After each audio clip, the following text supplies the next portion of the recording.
Já é considerável a soma de informações atualmente acessíveis, tanto sobre o corpo etérico como sobre os fenômenos etéricos em geral. Não obstante, o estudante sério logo se apercebe ser muito mais vasto o campo de futuras pesquisas do que as pequenas áreas suas até agora exploradas. Tendo em vista a íntima influência que a estrutura, nutrição e saúde do corpo etérico exercem, tanto na saúde física como em seu funcionamento e nos demais corpos com ele relacionados, é sem dúvida evidente que a pesquisa de toda espécie de fenômenos etéricos conduzirá a descobertas de sumo interesse para a ciência e enormes benefícios para o homem. Ante nós, se acham vários métodos para levarmos a cabo tais pesquisas. O primeiro deles é o da observação clarividente direta, em diferentes níveis, diante do rápido progresso de certos setores culturais da raça humana. É provável que em futuro, não muito distante, serão numerosas as pessoas dotadas de faculdades etéricas. A experiência do Dr. Kilner parece indicar que essas faculdades, normalmente desenvolvidas no curso ordinário da evolução, podem ser estimuladas por meio de chapas, das quais fez uso, ou mesmo por outros métodos a serem ainda descobertos. O mesmerismo e o hipnotismo, um e outro, também poderiam, com todas as garantias necessárias, servir para despertar a faculdade etérica latente.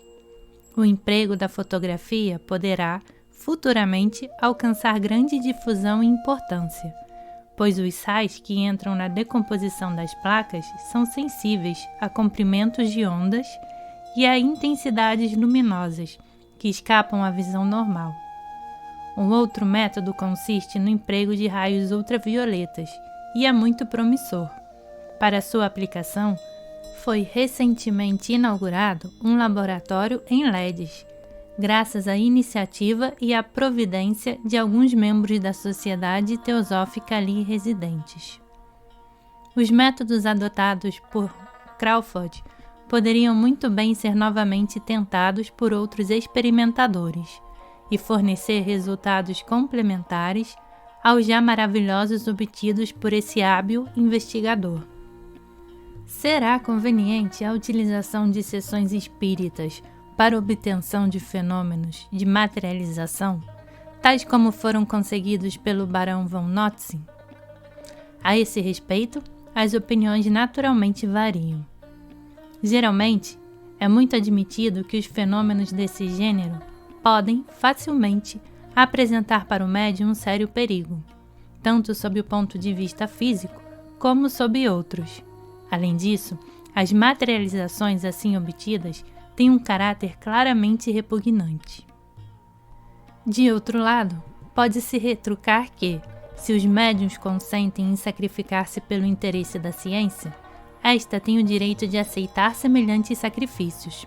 Além disso, a ciência não leva em conta o caráter desagradável ou não apresentado pelos fenômenos naturais. Todavia, é preciso reconhecer que, atualmente, os mais eminentes instrutores espirituais não aprovam as sessões de espiritismo.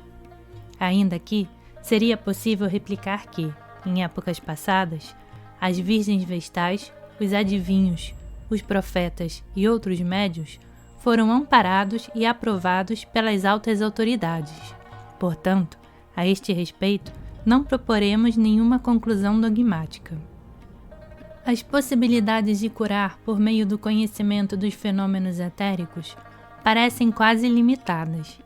Em muitas moléstias físicas, emocionais ou mentais, o emprego do tratamento vital ou magnético, como também do mesmerismo e do hipnotismo, se harmonizaria com o movimento geral das ideias neste sentido. O emprego do mesmerismo para produzir a anestesia, em caso de operações e etc., a fim de substituir o éter, o gás ou o clorofórmio, pareceria apresentar muitas vantagens. É ilícito supor também que a ciência da osteopatia, combinada com o estudo dos centros de força e do fluxo vital no corpo humano, desse preciosos resultados.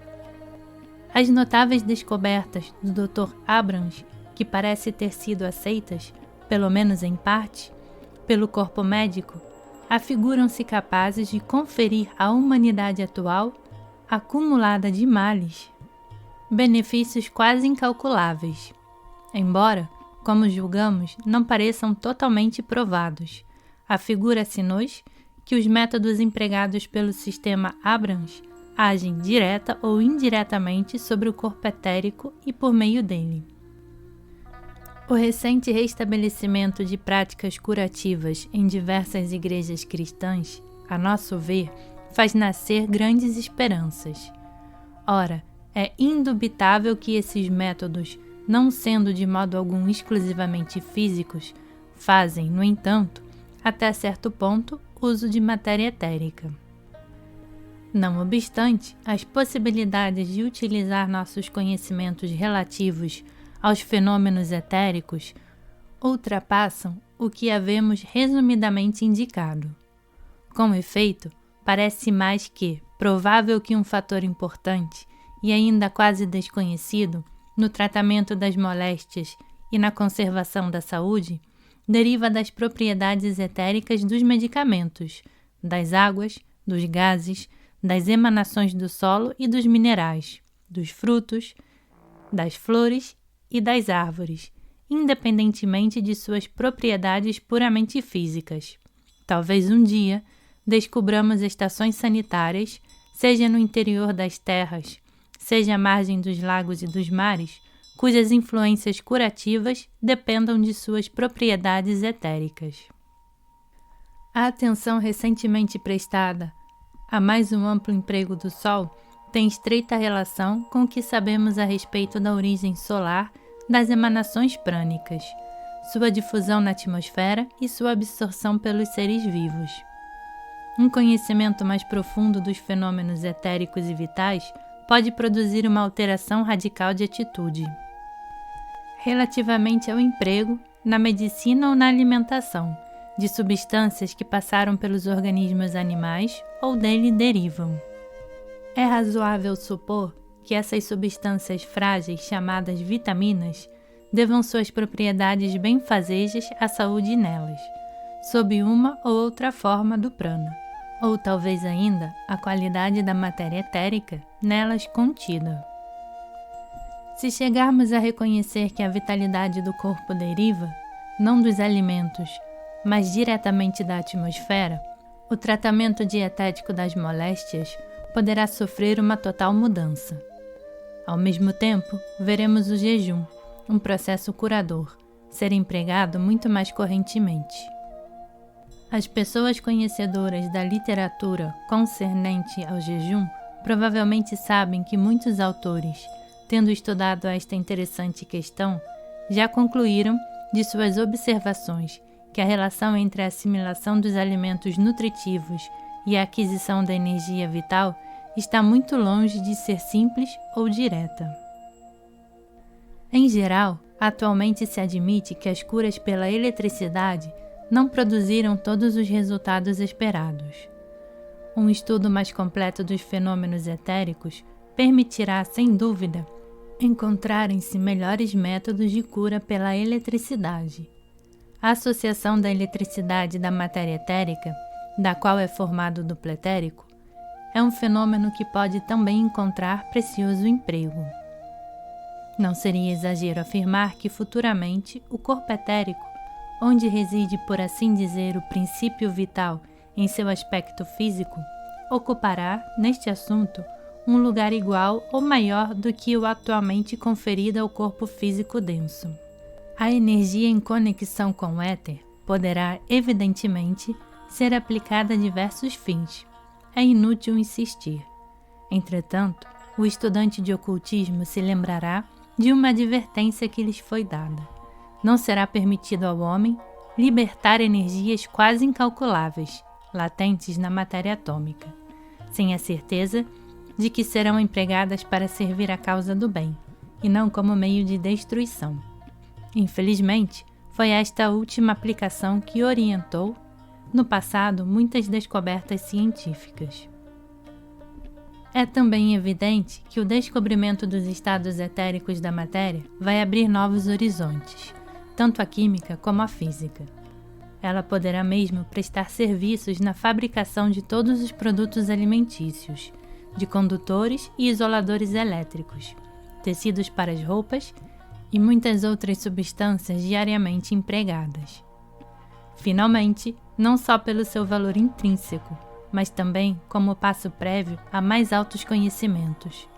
A aceitação da existência do corpo etérico pelos cientistas ortodoxos e o estudo de sua constituição e funções, ousamos dizer que nenhum nem outro tardará muito. Poderão constituir sólidos fundamentos sobre os quais se erguerá. Qual imensa superestrutura ou conhecimento das coisas ultrafísicas, porque, adaptando e resumindo os parágrafos finais do livro O Idílio do Lótus Branco, o que há de vir é maior, mais majestosamente misterioso do que o passado. Em progresso lento e imperceptível, os instrutores dos homens aurem sua vida de fontes mais puras e extraem suas mensagens mais diretamente da alma da existência. A vida contém mais do que a imaginação humana pode conceber. O verdadeiro botão de vida cresce até mais que a estatura do homem, e suas raízes bebem das profundezas do rio da vida. No coração dessa flor, o homem lerá os segredos das forças diretoras do plano físico, e dentro dele verá escrita a ciência da fortaleza mística. Ele aprenderá como expor as verdades espirituais e penetrar na vida de seu eu superior. Poderá também aprender como conservar em si a glória desse eu superior, e bem assim reter a vida neste planeta enquanto esta durar, se necessário. E poderá manter a vida no vigor da virilidade, até completar toda a sua tarefa. Então, terá ensinado a todos os buscadores da luz estas três verdades. A alma humana é imortal, e o seu futuro é algo cujo crescimento e esplendor não tem limites. O princípio da dor de vida em nós e fora de nós é imortal e eternamente benfazejo. Não se pode ouvir, nem ver, nem cheirar, mas é percebido pelo homem desejoso de percepção. Cada ser humano é o seu próprio legislador absoluto, o seu próprio outorgador de glórias ou ignomínias, o decretador de sua vida, seu prêmio e seu castigo. Estas verdades tão grandiosas como a própria vida são, no entanto, tão simples como as mais simplesmente humanas. Ministre-se o alimento do conhecimento a todos os que se sintam famintos por ele.